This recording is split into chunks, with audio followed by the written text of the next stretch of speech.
Chubby! Uy, pare, hello. Uy, magtatanong ako sa'yo. Alin kaya dito yung pwede kong gayahin? Yung bagay sa akin, ano sa tingin mo? Parang ito. Pero, Ito ba? bakit ka nakaganyan? Anong meron? May pinaghahandaan ako. Si Mama Mary ako, di ba? Uy, di ba masama daw yung magsuot ng ganyan? Tol! May aparisyon! Oh my God! May kamukha siya! Kamukha niya si Mama Mary! Bakit? Kamukha niya si Mama Mary! Luta! Teka! Mawalang galang lang po. Good morning po. Bakit po kayo nakaganyan? Father, ako may pinaghahandaan. Anong pinaghahandaan? Malapit na ba magpasko? Parade of Saints and Angels? Angel. Mag-angels and saints pala siya. Teka. Ang aga mo naman ate mag-prepare sa undas pa yun. Masyado namang excited ka yata. Hindi, Tol. Kailangan kasi natin ng ganito mga halimbawa, paalala ng kabanalan, ng sense of the sacred. Eh, tama yung narinig ko sinisigaw ni Chubby na dapat galangin daw kasi napaka-sacred. At yun po ang pag-uusapan natin sa episode na to ng Kape at Kampay! Hail Mary, full of grace. Pwede mo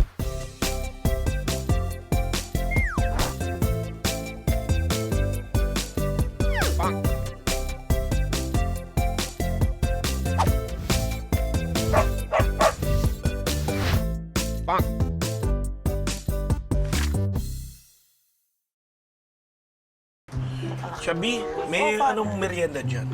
Ay, Father, tamang-tama. Meron akong bago Wow! ditong... Ano to, chocolate. Parang delikadong kombinasyon to. Oo, mami, ang Matamis na, medyo mataas pa sa uric acid. Parang tawag yan, Dobby Gout. Ay, mali. Oh my God! Oh my God. Tapos, Father, kasi parang feeling ko seryoso, hinandaan ko na kayo ng... Ba? Kape. Wow! Tamang-tama. Talaga may tray, ano? Tama ba itong Yes. kapeng nabulot ko? Tama sa iyan. Sa inyo yan. Pads! Kape! Ayan. Oh, yeah. So, ibig sabihin, dapat natag natin yung kape dito sa tray. Dapat nakalagay sa tray yan. yan. Oh, para madaling kunin. Sosyal. Madali ang retrieval. Alam mo ba, sa gulat ako kanina, no? Nakita natin si Mare. Nakabihis, no? Akala ko yun yung di ba yung pag-ampas ko tuwing buwan ng... Anyhow, nalimutan ko na ano. Actually, naalala ko siya, minsan napagkamala ko pa nga si Nora Honor. Walang himala! Diba? Hindi, pero di ba, tama yung sinabi mo, no? Ano yun? May mga bagay na sobrang holy o sobrang sacred, hindi pwedeng, parang ipang-cosplay mo lang, O gagayahin mo lang basta-basta. Oo, tama. Pero, pag mag-sharing muna tayo, sige, mga sharing. kape-mates. Sharing. Magandang tanong sa ating pagsisimula, no? What do you consider as sacred? Ano yung mga bagay na banal para sa iyo? Sige, Chubby. Santo, Father. Tsaka yung doon sa simbahan, di ba, pag dumadaan ka sa altar, Oo. Nagbabaw ka. Oo. Okay, nagja-genuflect. Oo, di ba? Lalo na pagdada ka sa harap ng Blessed Sacrament. Ako, anything that pertains to Jesus, anything that pertains to Mama Mary and the saints, sacred yon. Kaya di ba yung mga imahen, yun nga, balik na tayo, di ba? Yung mga images sa mga santo na pinoprosesyon, yung mga images ng mga santo sa mga simbahan at kahit sa bahay, di ba? Meron mga munting altar sa mga tahanan. Pag nagbe-bless ako ng bahay, yun yung lagi ko hinahanap. Meron ba kayo ditong may crucifix man lang, may image ni Mama Mary, di ba? Hindi yung bigas, hindi yung asin. Hindi yung bigas, yung asin o yung asukal. barya. Yung barya, Oo, yung pa-candy, di ba? Yung naghahagis ang candy. Ang una ko hinahanap, may altar ba kayo dito sa bahay? Ayun. Yun ang sacred kasi para sa bahay. Ikaw? Sa akin, sacred para sa akin yung Bible. Alam mo, natutunan ko to, no? Lalo na sa, nung nag-aral ako ng Islam. Oh. Oo, nag-aral ako ng Islam nung nasa seminaryo pa. Kasi syempre kailangan yan para sa ating pagtalastasan. Yung interreligious dialogue. Interreligious dialogue. Para sa mga kapatid nating Muslim, ang Quran ang libro na dapat nasa ibabaw ng lahat.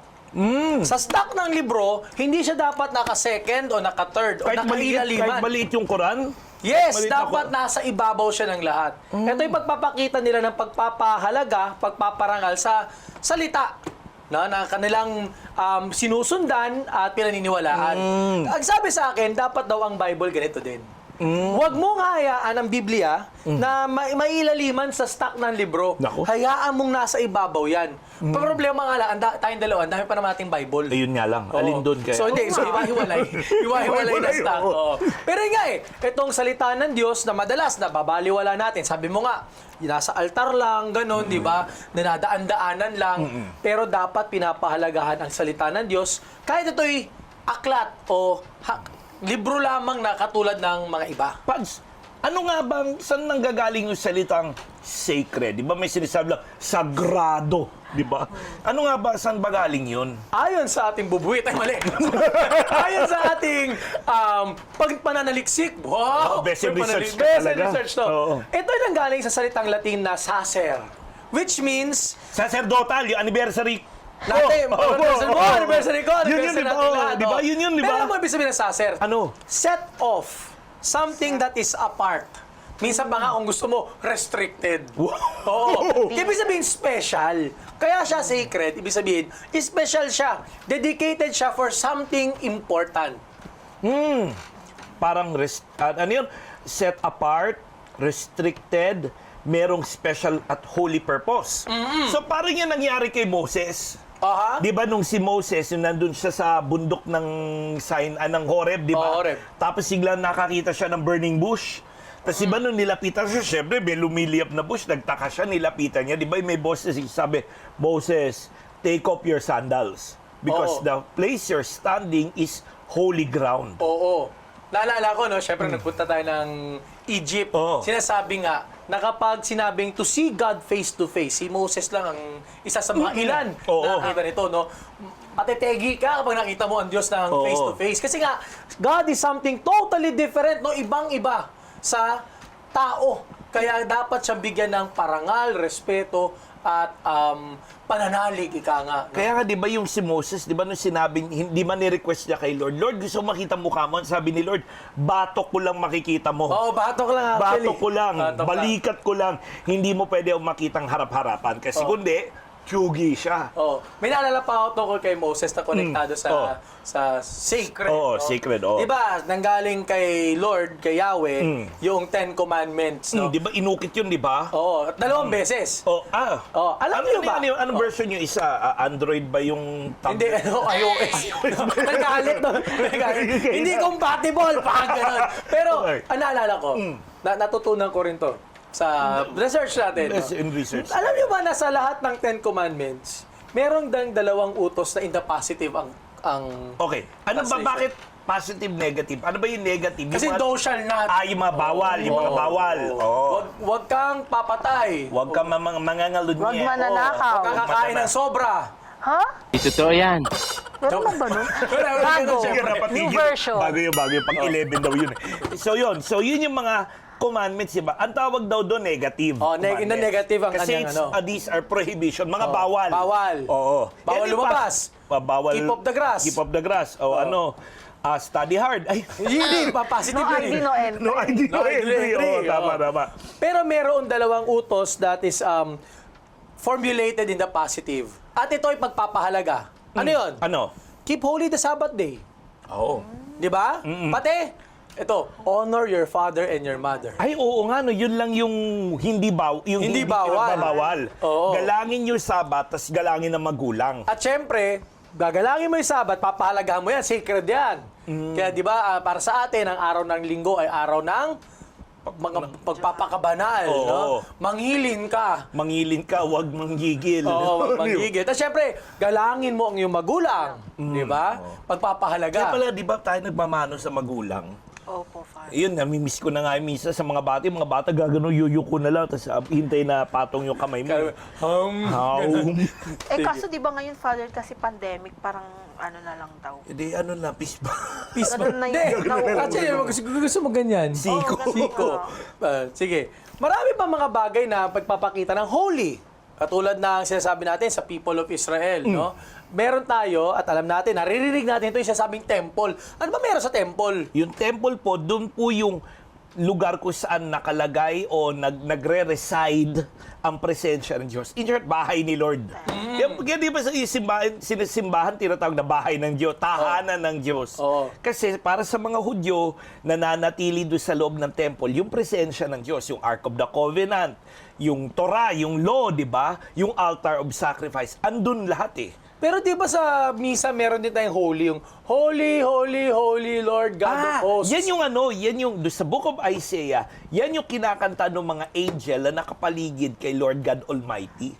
Holy, Holy, Holy Lord God of Hosts. Heaven and earth are full of your glory. Full of your glory. Tama na, paulit-ulit ka. Yan, sige. Yun. Pero yan, kahit naman si Jesus, napakahalaga sa kanya yung mga bagay na holy. Pag sinabi nating set apart, may naalala ako dito. Ano? Pagtapos ng isang busy day kay Lord, anong ginagawa niya?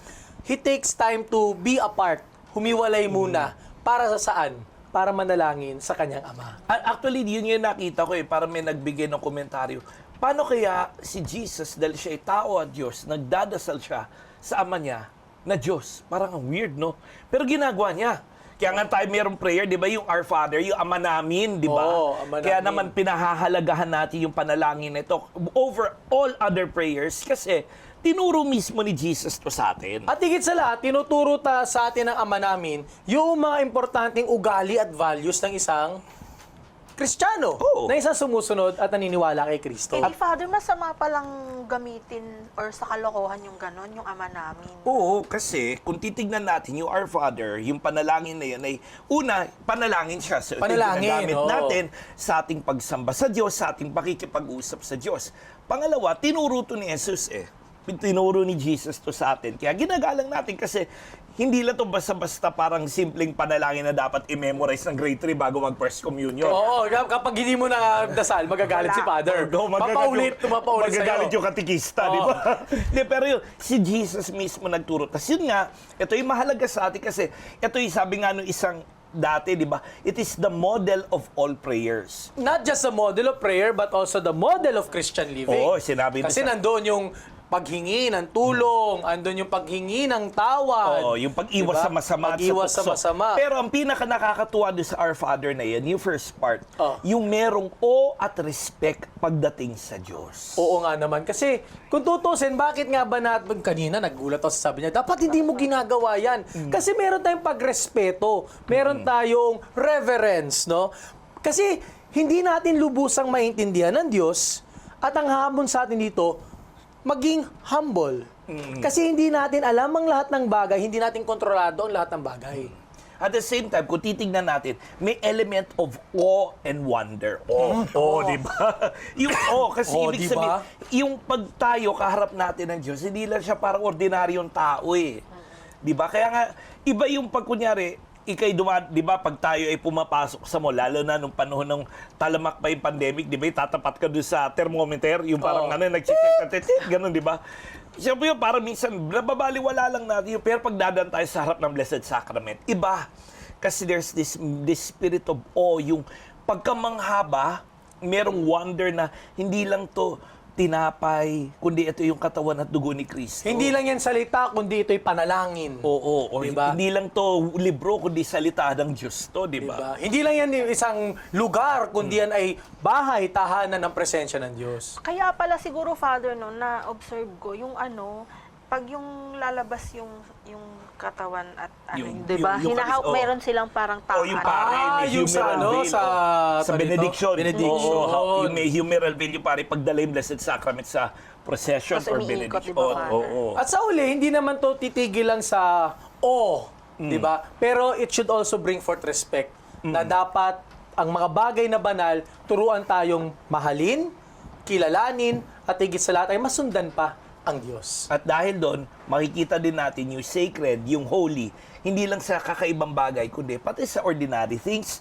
at ordinary na situation. Pero para mangyari yon, dapat meron tayong sixth sense. Ano yun? The sense of the sacred. Kasi di ba alam mo mga sense? Meron sense of sight, smell, touch, hearing, taste, common sense. Common sense. Which is not so common. Oh, hindi napakabihira na. No? Pero At yun yung nga, pangpitong sense of the sacred. At yung pong pag-uusapan natin mamaya, no? Dito, sa ating pagpapatuloy ng kape, At kampay mga tol.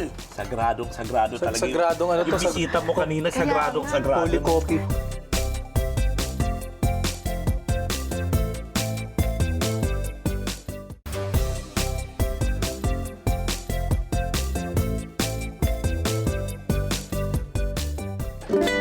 Santo, Santo, Santo, Diyos makapangyarihan. Wait, Father! Ah, Meron ako napanood mas ibang version. Ito rin, santo-santo din. Sige. Paano version mo? Wait, ganito. Santo! Santo! Sahanto! Ganun. teka! Sumosobra ka na eh! Bakit, Father? Yun yung napanood ko, Rock. Hindi, Yo! porque napanood mo, gagayahin mo naman. Para maraming tao napanood lang, gagayahin na. Oh, wag ganun mga tol. Paano ba yun, Father? Masama rin ba yun? Siguro, kapatid, alam mo, meron siya sa Amerika kasabihan, no, lahat ng bagay may tamang purpose. At may tamang lugar. May tamang lugar at may tamang may tamang tugtugin at tinig, di ba? So, kailangan bagay. Isipin mo, paghahaluin mo ba yung suka pati sinigang? Siyempre hindi, di ba? Tubig at langis. Suka at patis. Di ba? Labada mo tight pero gamit mo surf. Di ba? Kaya nga, may mga bagay na hindi mo pwedeng pagsamahin. Di ba? Mga ano, para familiar yung ano na yung tubig at langis. Suka at patis. Labada ko'y tight. Tama na! Pag bumawala tayo. Oo, yun. Pero mga kapatid, alam mo, maganda yung sabi mo, no? There are 7 senses. The sense of sight, smell, touch, hearing, taste, common sense, which is that's so common, and the sense of the sacred, which is ito yung experience and encounter of something greater or higher than us. Oo, actually, pag Can you take me higher, di ba? pag sabing sense of the sacred, ito ay paalala na i-sense din dapat natin ang presence ni Lord. Sabing mo nga kanina, no, hindi lang sa mga extraordinary na mga bagay, kundi kahit sa mga ordinaryo at regular na bagay. Oo nga, no. Kaya nga minsan nakakatuwa, no, yung pag pumupunta ako sa mga art gallery o museum, di ba, of course, mangha-mangha ka doon sa art, pero may mga tao sinasabi na pag nasa museum sila, mas lalo sila napapadasal. Ang weird do, pero yun yung paraan nila, even in an ordinary painting, in a work of art, parang merong inspirasyon sa puso na mag-pray. Oh, actually, isa pa yung konektado sa art, no? Oh, trivia. Actually, ang magagawa natin pumupunta tayo ng museum. Nagpapapicture doon sa ano. picture. Actually, sabi nila, hindi wag ka magpapapicture doon sa painting. Bakit? Pagmasdan mo yung painting. Titignan mo yung painting. Isa pa, huwag mong hawakan yung painting. O kasi syempre may mga brush stroke masisira, no? yes. Sabi may tama na paggalang, may tama na paraan ng pakikitungo dito sa matitawag natin mga sacred o mga banal na bagay. Meron dalawa to eh. Dalawang paraan ng pag-approach ng magkaroon ng sense of the sacred. Ano yun? Una, tinatawag nating reverence. Ano yung reverence? Yung deacon yun, di ba? Si Reverence Jess. Father. Si Reverence Jess. Si Reverence Jess, di ba? Si Reverence Oma. Kayo, Reverence Father. Reverence. Oo. Hindi. Ibang reverence yun. Reverence means respect or giving importance towards God. Pagpapahalaga sa Diyos. Pagpipitagan sa Diyos. Pitagan sa Diyos. Pitagan sa Diyos. Yun yung reverence, mga bagay tungkol sa Diyos. Meron namang para sa tao. Ano? Tawag natin dito, respect. Di ba yun yung respect may... Respect, may opinion. Respect my privacy. Yung mga... Baba, may bago ngayon Respect my privacy. Respect my right to remain silent. My right to against self-discrimination. Parang may kaso yan Hindi, pero di ba yun? So, may paggalang sa Diyos, may paggalang sa kapwa-tao. Yun, tama. Okay. Pero magandang tignan din natin, ano ba yung mga bagay na dapat natin bigyan ng tamang paggalang? Sabi nga niya, ni Kiko Maching. Mga bata, tuturuan namin kayo ng tamang paggalang. Naisip ako. Siyempre, ang ginagalang natin, yung salita ng Diyos. So, yung Word of God, yung teaching ng simbahan, yung mga tradisyon natin at yung pagsamba natin mga Kristiyano at Katoliko. Ito yung tinatawag nating matters of faith. Yan ang una nating dapat bigyan ng tamang respeto at paggalang. Kaya nga, di ba, Matters of faith. yun yung di ba, yung nakikita mo dun sa mga simbahan, yung sa mga labi ng simbahan, yung merong dapat isuot pag nagsisimba. Opo, Father. Ano yung bawal? Bawal mag Bawal na short, spaghetti. Short. Spaghetti pababa. Oo, spaghetti strap, Ano mga, pa? ano pa ba, jersey. Sleeper, yung iba, Father, na ibang church, bawal. Bawal ng tsinelas Oo. lang. oo. Alam mo na, Sando.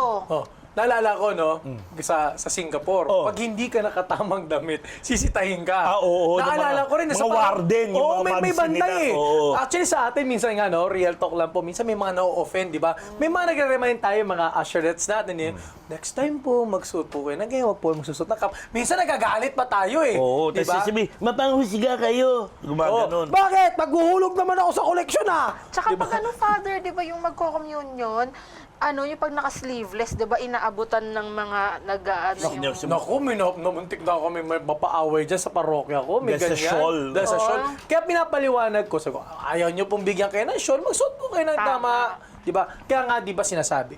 Kapag kumbaga, pumupunta tayo sa party, pumupunta tayo sa mga Handaan. events, Oo. di ba? Dapat gown, merong dress code. Bakit hindi natin bigyan ng tamang paggalang? Yung pagsamba natin sa pananampalataya. So yun, matters of faith, yung Word of God, teachings of the church, liturgy and worship. oh, Yan, okay. Ano pa? Pangalawa, mga lugar, sacred places. Ito may napansin ako. Yung dambana ng Kagitingan. Oh. Hindi naman sa simbahan, pero bakit shrine ang tawag? Kasi yun bilang pagpapahalaga sa pag-aalay ng buhay ng mga bayani natin. O, di ba? Oh. Tulad Yung ng mga... Kagitingan nga, di ba? Buevoy. Ano? Ang gulo na naman, ang gulo magsalita eh. Bravery. Bravery. Yun, di ba? Bravery. Oh, di ba? Pero yun nga, kahit naman di ba yung mga simbahan, katulad ng Baclaran Church, National Shrine, Of our diba? Mother Perpetual. Perpetual Help, o yung Quiapo Church, Minor Basilica and National Shrine. And Parish. in Paris, lahat na Oo. nalagay mo doon. Pero nakikita natin, ano ibig sabihin ng shrine? It's a Dambana. place of worship. So, ibig sabihin, itong mga lugar ng pananampalataya, lugar na may pagpapahalaga, no? Dapat meron din tayong reverence and respect. Okay, so Tama, yun. So, tama. matters of faith, tapos places. Places. Ano pa bang binibigyan ng reverence? Something common to all of us. Oh, What? Ang ating katawan. Ah! Di ba sabi, pala the yun, body Father? is a temple of the Holy ano mo Spirit. sino nagsabi nun? Yun, di Sino? ba? Si John Mayer sabi, your body is a wonderland. Hindi, iba yun. Siya yun, di ba? ay, Father! Iba yun. Oh, di ba yung katawan kasi ay templo ng Espiritu? Ito, naalala ko to palagi, no? Sinasabi na, binigay sa'yo ng Diyos yung katawan mo ng maayos. Alagaan. Oh, alagaan mo, kaya anong gagawin mo pag sa huli ng iyong buhay, ibabalik mo rin siya sa Diyos ng maayos. Ibig sabihin, no return, no exchange. Hindi naman. Hindi kasi baka mamaya binalik dami. 7 days warranty.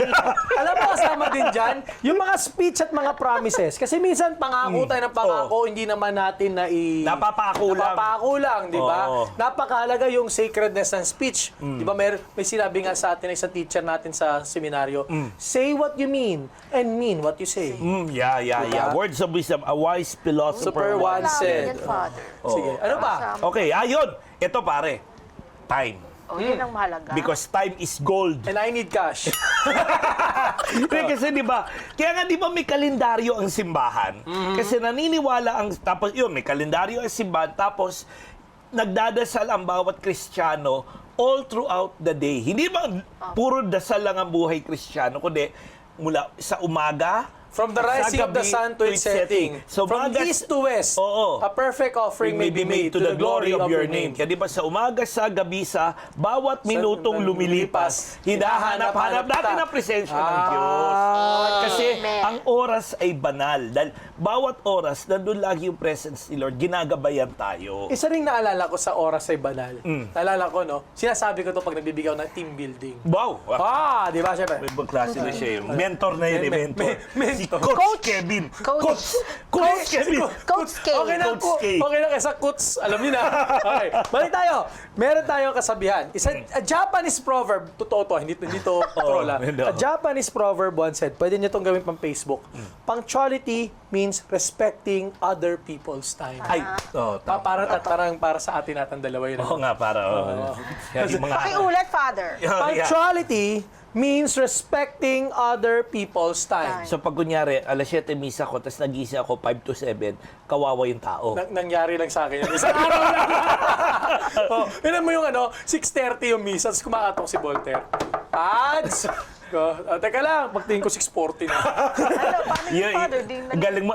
Late. Oo. Late siya. Diba? Ang galing mo talaga, Coach. Lesson learned. Oo. Galing. Sige. Mayroon panghuli. Ah. Panghuli. Pinaka-importante sa tingin ko na dapat bigyan natin ng respeto. Ang bawat tao. Every human person must be seen as someone who is sacred. So dapat galangin natin si Chubby, hindi natin siya palagi iniinsulto, inaasar, no? Dapat love natin si Chubby. Oo, love natin si Chubby. Love natin ang bawat isa. Because everyone, sabi nga, is created in the image and likeness of God. Therefore, God created everything, not just good, but Very good. mga tol. Oo, yun. Ayan. Father, teka lang, bago ay tumalon. Yung insenso... tumalon. Ayun. Yung insenso po ba ay holy din? Holy? Or yun po yung nagpapa-holy? Sige ikaw, dahil liturgist ka, paliwanag ka sa barangay. Yung insenso, ito yung symbol ng prayers ng community. Ito yung yung prayers ng community, like parang incense, usok rise yun up. ng insenso na umaakit sa langit at mabango.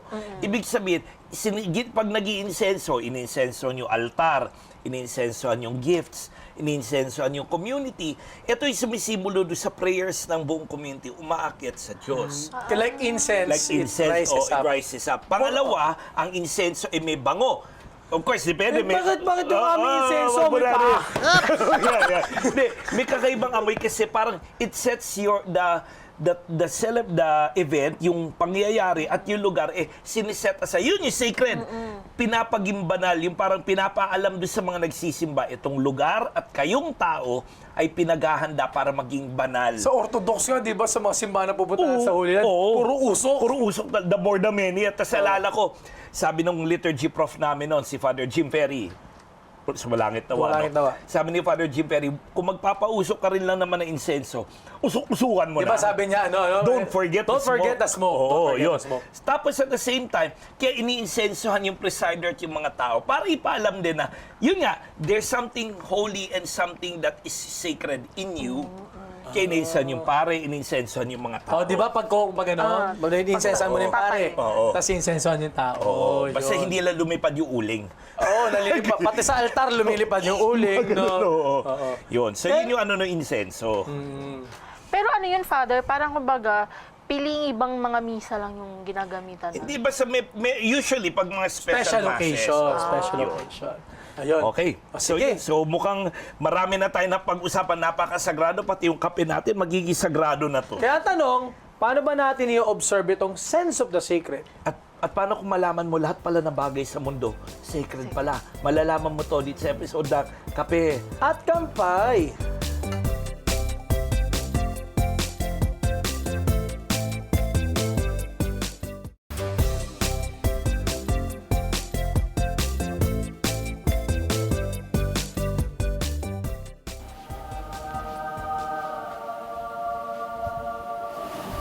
Mga ka-teammates, last 5 minutes na po. Teka. mawalang galak po, Mama Mary. Segment 3 pa lang. Opo, kasi simula pa lang po ng nakakalahati pa lang po yung programa. Baka hindi po last 5 minutes, kundi 5 life hacks. Top 5 life hacks pa pala. Oo. Ayun, 5 life hacks para sa sense of the sacred. Oo, para malaman natin kung ano yung sense of the sin. Ano itong pusok na to? Masyado mabango. Sige, Mama Mary, makikita ka lang namin mamaya. Salamat, Mama Mary. Ingat po Pala si kayo. Mama Mary. Nakasama. Kumukha niya si si Chris. Si Chris? Ano? Cheese. Cheese. Kala Anyway, pinapalalahanan na tayo, kaya bilisan na natin. 1, 2, 3, 4! 5! 5 life hacks. Ano yung mga bagay sa ating pang-araw-araw na buhay na kailangan nating mahanap ang sacred? Oh, kasi syempre, kung sabi nga natin kanina, we search for what is holy, we search for the sacred, not just in extraordinary, but even in ordinary moments. Yun po ang 5 guide po natin. Paano gawing sacred ang bawat aspeto ng buhay natin? Oh, finding the sacred in everyday life. 5 po yan. Number Simulan 1. natin. Number 1. Number 1 po, sacred time. Maglaan po kayo ng oras sa buong maghapon, kahit ilang minuto lang, para magdasal, para magbasa ng Bible, o para lang tumahimik. Minsan, hindi naman yung oras, kasi minsan inisip nila, Father, wala akong oras magdasal. Hindi kasi ko kaya yung 1 hour Oo, in the Blessed Sacrament. Hindi ko kaya, or kundi man yung sinasabi nila, di ba, Father, pag nagro-rosaryo ako, nakakatulog ako. Oo. Di ba? Huwag po kayo mag-alala. Hindi kayo nag-iisa sa nangyayari. Pero It happens it all the happens time. po. Pero ang hiniling sa atin is really to offer a few minutes lang of each day to really to recognize that God is present and to be connected to the Lord. Kaya nga minsan, hindi naman kailangan 15 minutes, 30 minutes, tas meron kang dinada sa loob binabasa. Minsan nga, it's just the time to be quiet, the time to be at peace. Oh, sa amin, sa Ignatian Spirituality, wow, Yeah. di ba? Nabanggit natin ito sa isang episode natin ng Prayer in Our Busy Lives, no? Yung sinasabing examine, yung tuwing ginagawa po namin to, of course, to start the day, no? To thank the Lord, salamat sa Diyos, nagising pa ako. Oo, tama, no? tama. Tapos at the middle of the day, to reflect, kamusta na ba yung half day ko? May ginawa, ano may mabubuting nagawa ko, no? Uminit pa yung ulo ko sa traffic, no? Naninghal ka ng iba. Naninghal ba ako ng nasagi ko, gano'n, Oo. etc. No?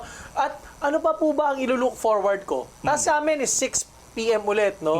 Bago mag-angelus, no? Tahimik ka muna, o tapos na yung araw, nasa home stretch na tayo.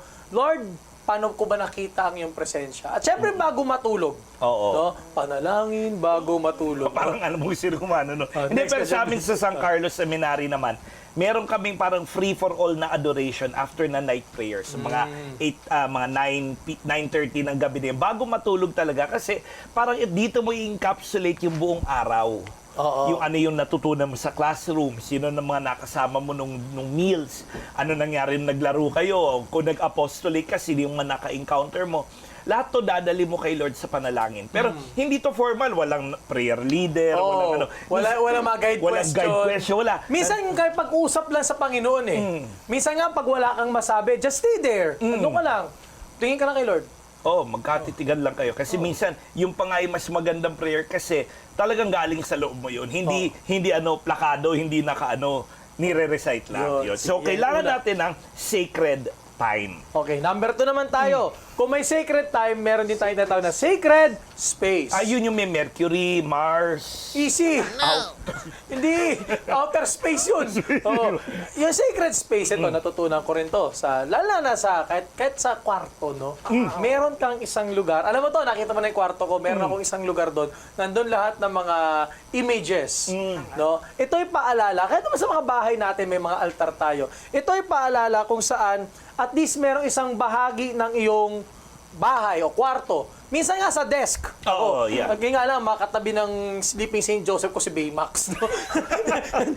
Yun ba, kahit sa desk mo, sa yung ordinaryong lugar, paalala na when you are at work, when you are resting, when you are by yourself, the Lord is still with you. Meron kayo Chabi sa bahay para maliit na altar, yung mga ganun. Wala kay Father, pagpasok mo pa lang ng pinto ng bahay namin, may altar na ganyan. Oo. Tapos sa mga kwarto din namin, Father, may Meron din, altar din. oo. Alam mo, Chabi, dapat ito tindahan mo na wala na yung altar, dapat ibalik. Di ba hindi Meron na akong sareno ka altar, Aaron. nandun sa Sacred Heart. nandun Sacred na Heart. Sa loob. Pero yun Ayun. nga, nakikita, yun nga, sabi ko nga kanina, di ba, pag nag-house blessing ako, yun ang una ko hinahanap.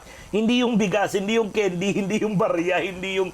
Ang una kong hahanapin, meron ba kayong lugar na meron kayong crucifix, Santo Niño, Mama Mary, image ng saint, o even yung picture na Sacred Heart. Kasi it is a sign that in this house, andun yung presence ni Lord. At meron kang lugar na sa kabila ng kaguluhan ng bahay o ng opisina o ng classroom o ng kung saan ka nakatira, may area doon na pwede ka mag-focus para mag-pray. Pero paalala lang ha, dapat nililinis nyo rin yung altar. Oo. Kasi minsan yung altar, yung number one na take for granted, no? Ito yung mga, pag ginanunan mo yung alikabok, di ba? Pwede na magtanim ng kamote. Yeah, gano'n. May ano na, Father, may mga agyo. May agyo na. yun, Tapos diba? yung Bible, nandun pala nakaipit lahat ng listahan ng utang. Hindi yung classic dito yung Bible, yung pagpihit mo ng Bible, no, nalagas yung mga, Yung mga pages, oo. Kasi nga, hindi, yun na, nadadaan-daanan, no? Also take time to clean, also take time to really take care of the place where God's presence is being reminded to us. Yun, okay. So yun, sacred space. Number 3, Yan. sacred music. Nako. Ito na yung may tanong kanina din si Chabi. Yun, di ba yung ano, Mahimik ka. Ayan. Balikan natin yung, naalala ko, meron tayong episode ng Faith Factor kasama si Father Nilo Mangusad, no? Ano yung sinabi? Ang sinabi niya na may mga particular na type of music na bumabagay po for secular uses. Okay. Sa mga concerts, sa mga, yung pop music, yan, Pop di ba? music, Sa oo. mga show, ganun. Pero, ang pagsamba natin sa Diyos, may particular na type of music na bumabagay dito. At yun yung ginagamit natin para sa ating pagsamba, sa ating communal singing. Oh, ito sa maganda about sacred music, no? Maganda na from time to time nakikinig din tayo sa mga liturgical songs, sa mga worship songs, no? Ay, alam mo ba, nung 90s, yung mid-90s, Oh. naalala ko yung there was a year na naging top album daw sa mga record stores doon ay isang album ng Gregorian chant. There was a year na, siyempre marami nagulat, tapos meron pa nga yung trio sila ng mga pare na Irish na kumakanta ng mga classic religious songs. Naging top album din daw sa Europe yun. Kaya naging tanong, bakit sumisikat tong mga kanta na to na kinakanta naman natin sa simbahan, chinachant natin sa ating mga pagdiriwang, ba't biglang sumikat sa mga tao? Kasi people are looking for a type of music na sa kabila ng ingay ng buhay, may magpapakalmas sila sa kanila.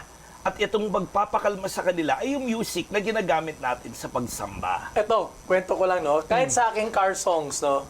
Siyempre, alam mo naman yung playlist natin, Oh, yung di ba? playlist natin, Ang playlist oo. natin, mga boy band.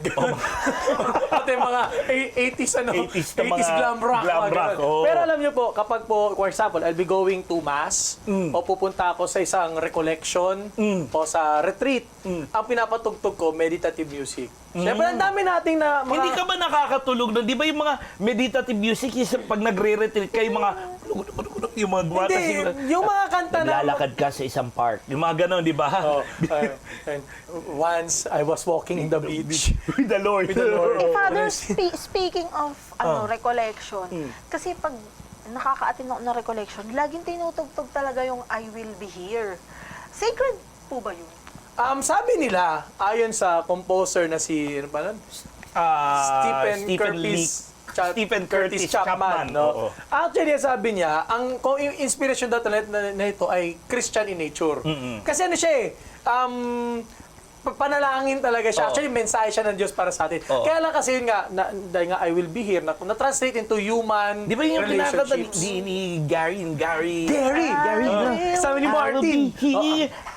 Bossing, yeah. You know, kasama ko rin si Martin Rivera. Yeah. Martin, andyan si Martin. Right here beside me. You see?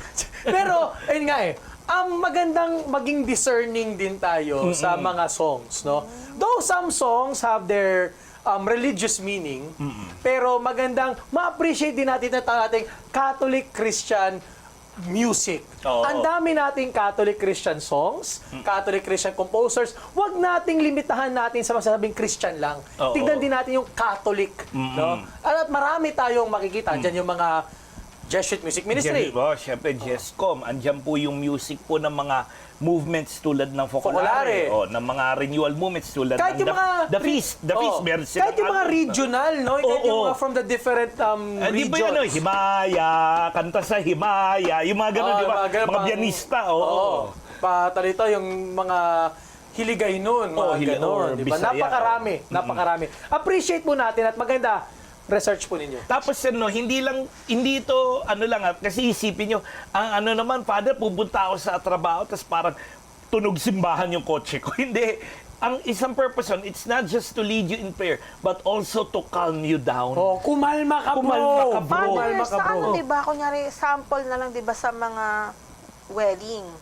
Diba, may mga ibang simbahan na hindi sila nag-aalaw ng mga songs na, ano, diba? Hindi, kasi- parang kagay sa, Manila. Hindi kasi Meron sa silang- kanila, ang pinapaalala na yung wedding ay hindi lang social event. At hindi lang ito love story ninyong dalawa. Oo. Kundi palaging kasama ang Diyos. Because it's a love story. Between God and man. Akala ko, just say yes. Ay, parang, Just say yes. O sige, tuloy na tayo. Okay. Nagsasenyas na. Ayun. Number 4. Number 4. Sinasabi natin sacred vesture na. So, ibig sabihin, pagsakay ko sa kotse, dapat naka-alba na ako. Oy, shoutout ha. Alam mo, isa sa mga bagay na na-appreciate ko sa mga pare, last a few weeks ago, nagmisa sa amin si Father Jack Arada, nasa misa sa amin si Father Douglas. Oo. Pumunta sila sa parish at umalis sila ng parish at kumain na nakasutana at Ba? naka-alba. Hindi ko kaya yun, bro. Ano Hindi bakit? ba? Tatapon agad yung Milo. May apritada, may mitsado, Oo, may may minuto na natapon. gano'n. Hindi, pero ang ibig sabihin lang nun, pag ikay magdadasal o magsisimba, magbihis ka ng maayos. Di ba sa TV Maria, meron tayong ganong advisory, yung please don't watch watch the online mass with a cup of coffee. Kasi mo, the Father, the Son, the Holy Spirit, Amen.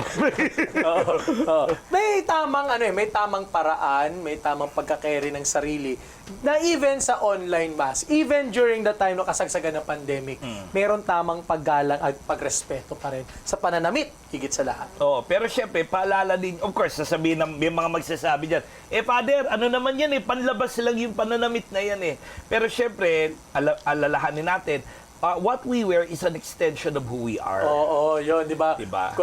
Kasi it is a reflection of what's within. What's within me. If There's one more gift. Okay, yun. Oh, last na, Number nagtatime five, isa na si Mama Mary. Oh. Okay, number 5 at panghuli, tatawag natin sacred surroundings. Ito yung sinasabi natin, yung favorite natin, Finding God in all things. Hanapin mo ang Diyos sa lahat ng bagay, sa lahat ng panahon, sa lahat ng pagkakataon, sa lahat ng karanasan. Oo, kaya minsan dito sa tindahan na to, nakikita rin natin si Lord. Si Mama Mary nga, nagpakita na nga dito sa tindahan. So, yung table din pala sa trabaho, sacred. Oo. So, dapat Oo. malinis. Dapat Malinis. Ayan. Dapat walang wrapper ng mga pagkain. yung mga rapper mo ng pochi, Oo, no? yung mga ganun. Oo, pati mga pinaghulugan ng bigas. Ganunin mo na lang. Kakainin mo pa rin, no? Kahit po sa religious o sa hindi religious, sa ordinaryong buhay, nawa makita natin ang Panginoon. Father, teka, may pahabol muna. O yan, sige, bago Kahit lumabas po si ba, Mama Mary. kung hindi po ba sacred yung place, pwede po bang yun? Lagyan ng holy water? Magandang tanong, anong klaseng place?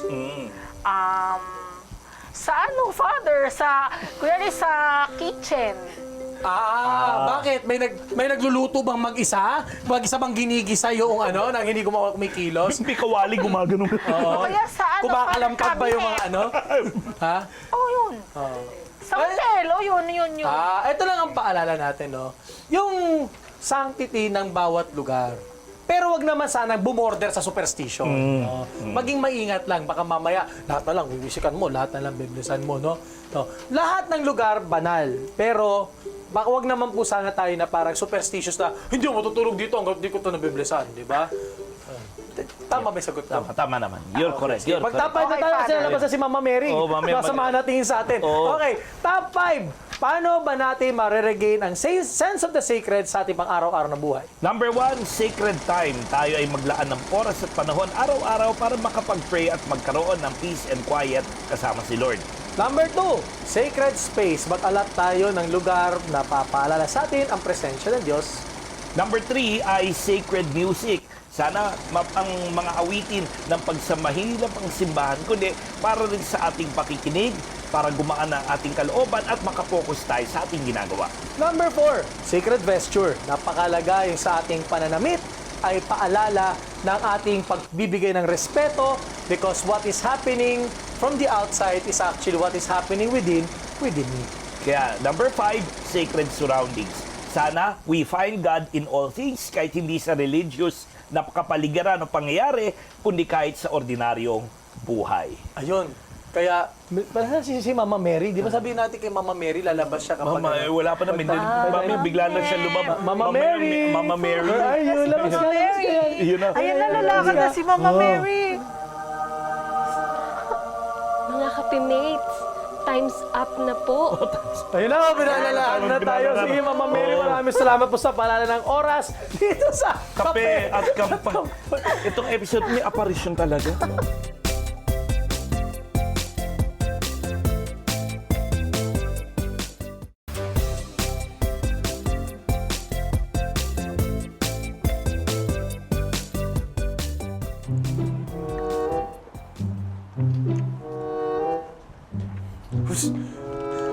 Tol, naisip mo ba naisip ko, B1? Oo, naisip mo, B2. Operation Tanong. Mama Mary? Mama Mary. Oh, Father! Nagte-text pala. May cellphone na pala nun sa Israel.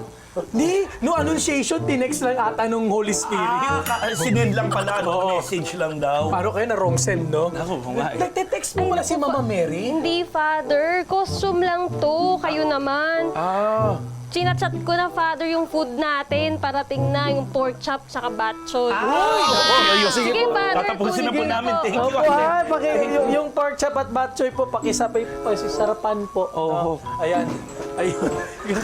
Nasya ka Alam ko kay talaga Mama na Mary, nagte-text. Kala ko, the angel of the Lord declared unto Mary. Message, message sent. No? O kaya Check yung operator. check operator services. No network service. Oo. Sige. Sa pagbabakas, napaganda nitong usapan natin kasi napapanahon at talagang nararapat na maintindihan natin may mga bagay na banal at dapat nating pakabanalin. At syempre, lalo na ngayong panahon na to na parang lahat pwedeng pagdiskitahan ng humor, pwede gamitin na kalokohan o katatawanan. Minsan, Lahat for the content. lahat for the content, for the clout, for the clout, Oo. di ba? Oo. Baka it's high time na reviewin natin ano nga ba yung ano yung tamang pagtingin natin at tamang pag-relate natin sa mga bagay na tinuturi nating banal o sacred sa pang-araw-araw. O, kaya ang ating parting shot sa ating question for tonight, no? Paano mo pinapahalagahan ang mga bagay na banal sa iyong buhay? Yun. Sige, simula muna. Sige, ikaw muna, Padre. Number one siguro yun nga, yung libro. Yung number one talaga, yung Bible. Minsan, guilty ako, no? Yung Bible. Dahil nga yung ating workplace, no? Ang dami-daming kalat, no? Ang Oo. dami, yung may wrapper ng pagkain, yung mga papel, Oo. yung mga ano. Yung mga kahon ng lasal. Minsan nahanap ko, nasa na yung Bible? No? Kasi ginagamit ko po yung scriptures. Lalo po yung ang Bible Pinoy version, no? Opo, yun. Sa next episode, Oo, makwento natin, no? makwento natin Yung yan. Bible po kasi ginagamit ko in preparation for preaching, pati na rin sa ating Mga talk. sa podcast po. So, nahanap ko palagi, no? Kaya sabi ko from then on, ang Bible palagi topmost. Hindi ko dapat hayaan na ang salita ng Diyos ay natatabunan o nahalo sa mga bagay na ano. Siguro sabihin natin, okay naman yan, Father. Pero hindi ba kapag mahalaga ang isang bagay, siya yung nasa ibabaw, nasa Primero talaga siya. Oo. ng lahat ng bagay. So, para sa akin yung Bible, kahit yung mga regalong mga images, no, minsan nga nahalo kay Baymax, nahalo sa mga Funko Pop, no, sa mga laruan. Okay na yun. Ako nga, yung mga Chibi ko Santo katabi ni Super Mario eh. Oo. Pero yun nga, di ba? Yung tamang lugar, may tamang lugar at tamang pwesto ang lahat. Ako naman, siguro yung what helps me keep the sense of the sacred is yung sacred time. Especially ito, sa mga televiewing natin, mula po doon nasa seminaryo kami ni Father Kevin, kahit yung mga pari niyo po sa parokya, talagang in-instill na sa amin sa seminaryo yung kahalagahan ng starting and ending the day with prayer.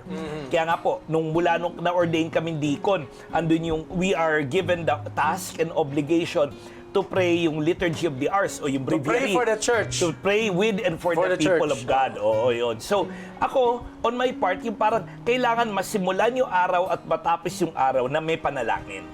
Kaya either bit-bit ko yung pandasal o yung breviary or nakaano doon sa aking tablet, nandun na nakalagay yung morning and evening prayer para kahit saan man ako, whether ako'y nasa parokya lang o ako'y nasa daan, or even pag kunyari may biyahe tayo, even yung sa aeroplano, sisimplihan mo lang. At nagkakahulihan tayo, nagsisimplihan tayo. Nagsisimplihan ng nag-evening prayer. Nag-evening prayer. Pero ang evening prayer mo parang maaga pa.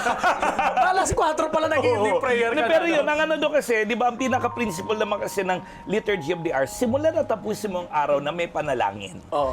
Kaya sa akin, yung to really start and end the day with prayer, yun yung paraan ko para to keep the sense of the sacred sa oras na ginagalawan ko. Alam mo, may gusto dagdag dyan. Minsan din sa yung prayer, guide din yan kung anong oras na eh. Oo, correct. Di ba? O pagising mo, umaga, start the day. Oo. Morning prayer. Morning prayer, no? O magtatanghalian na. Malalaman ko pag hindi pa ako nagtatanghalian, pag di pa ako nagdadasal ng Angelus. O yun, Yun, diba? di ba? Parang hindi ako nagdasal ng Angelus. Ay, kasi hindi pa ako nagtatanghalian. Akala di ka pa kumain ng batcho and pork chop. Ise, mamaya yun. yun. Tapos yung gabi at the end of the day. Yung gabi, parang meron akong hindi nagawa. Alam mo yun, yung busy ka sa lahat ng mga ginagawa mo. Tapos at the end of the day, yung upo ka muna bago ka humiga, parang meron nakalimutang gawin. Ay, di pa ako nakapagdasal.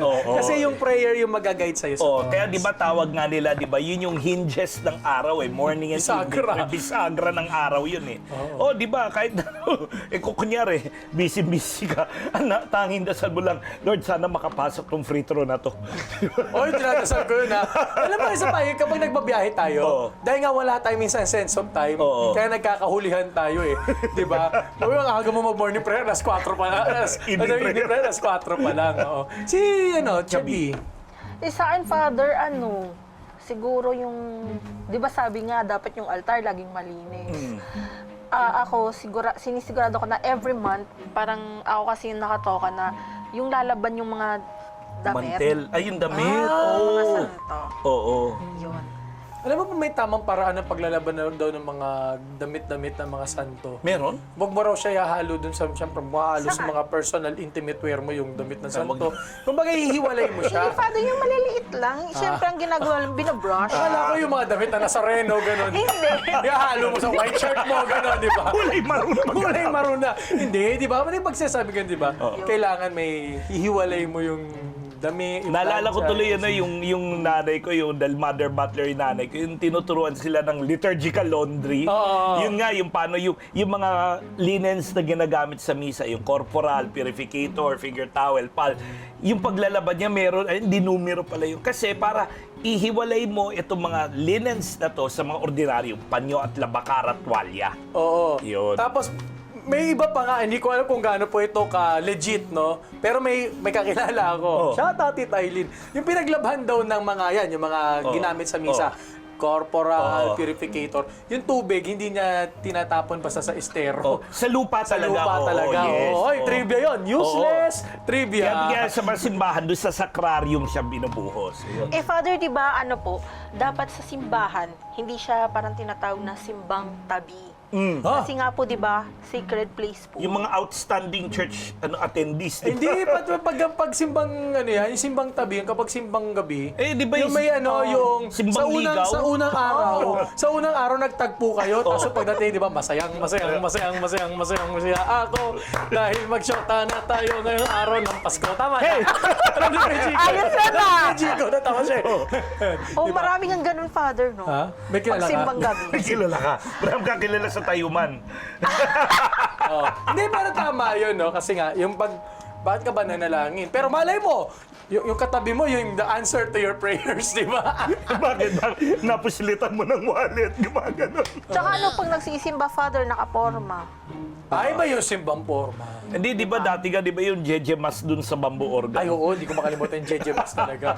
Oo, talagang pagtapos ng misa, May rumble. May rumble ka. Pero yun nga, di ba? Sa lahat ng bagay, sa lahat ng panahon, sa lahat ng pagkakataon, matagpuan natin yung presensya ng Diyos, the sense of God's presence through what we call the sense of the sacred. Kaya po sa mga televiewing po, sa comments below, lagyan niyo po, i-share niyo po, paano ko mapapahalagahan yung presence ni Lord, yung presence na sacred sa ating ordinaryong buhay. Pwede niyo po i-comment mamaya o comment niyo ngayon sa ating comment section dito sa ating show. At syempre, baka may matutunan tayong lahat sa bawat isa sa ating sharing. Kaya muli, paalala sa atin sa mundo ngayon na parang ang mga tao wala nang magpapahalaga sa banal. Hanapin muli natin ang kabanalan mula sa Panginoon. Kaya po, ito na naman tayo sa awitin na walang Pang katigil. Sesame Street, no? Para sa life na tama ang timpla, magkahalong saya at pananampalataya. At sa bawat kwento ng buhay, tayo na't magkape at kampay. Tayo na't magkape at kampay. Mama Mary nasaan? Nagbihis na.